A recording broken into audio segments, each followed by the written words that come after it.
Germs live everywhere. On your clothes, in the air, food, soil, water, on surfaces, and on your body.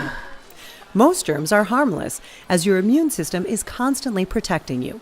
However, there are harmful germs that can cause foodborne illnesses, food spoilage, even death. Germs include bacteria, viruses, parasites, and fungi. They can be transferred to food from sources like people, raw food, contact surfaces, pests, and refuse. Germs are not visible to the naked eye. When they enter our bodies, we are completely unaware of them unless we have symptoms. Symptoms can include fever, sore throat, aches, pain, vomiting, diarrhea, and more. Bacteria multiply by splitting into two.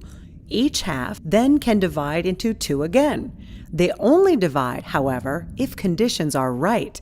The germs we worry most about come from warm, moist places, for example.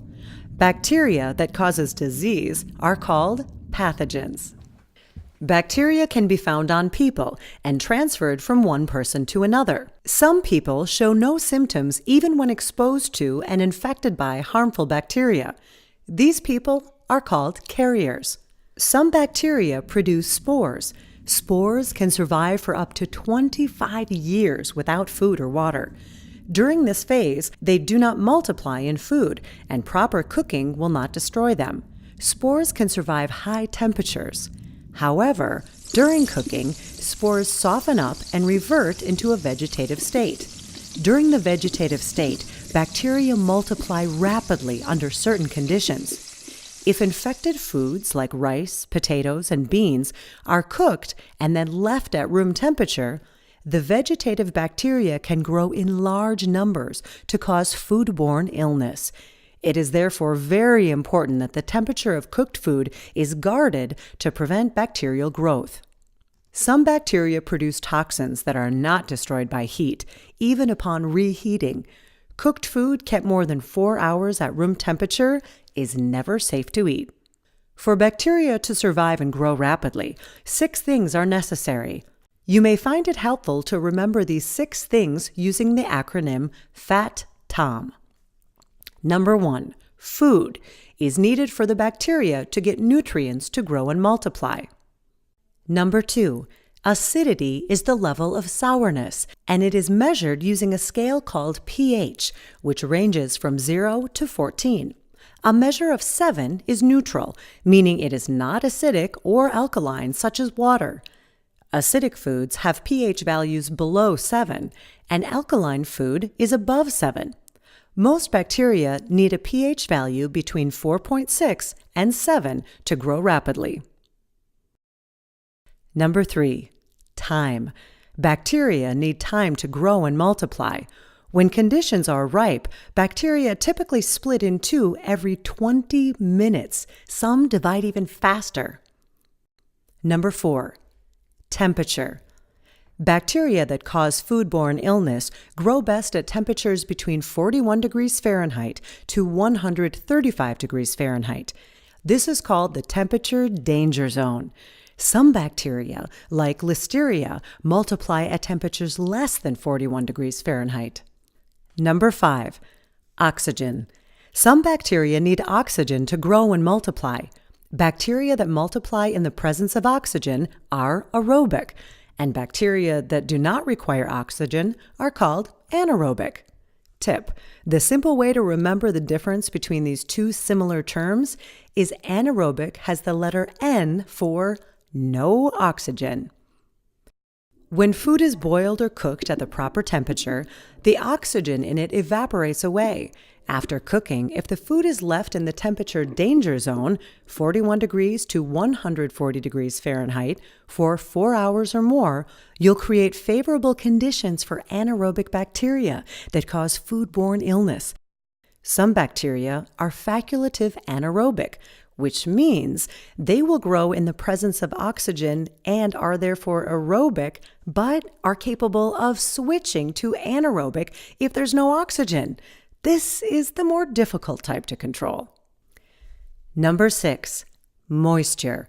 Just like human beings, bacteria require water. The amount of moisture in food that is available for bacteria is measured as water activity. Bacteria require a water activity of 0.95 to 0.99.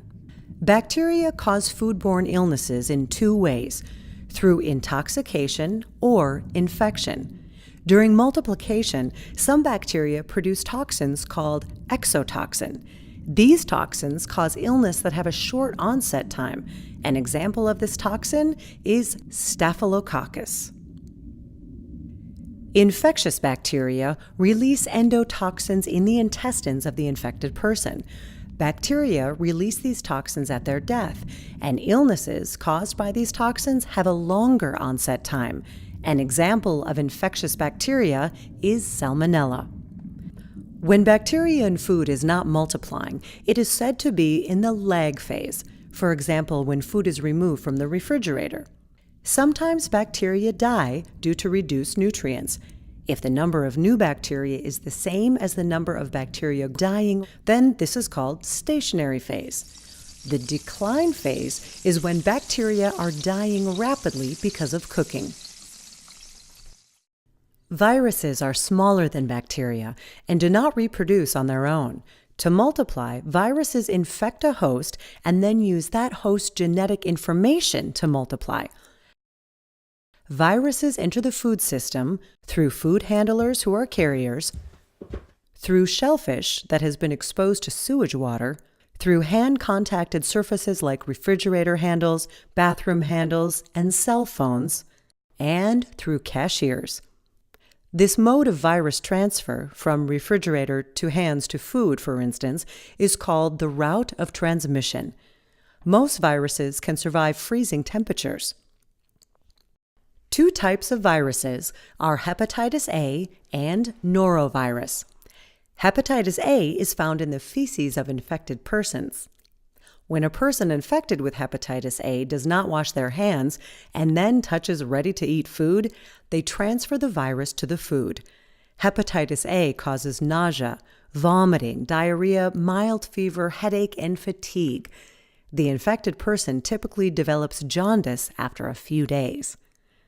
Norovirus is also found in the feces of infected persons and is also commonly transmitted by food handlers who touch food without properly washing their hands after using the restroom.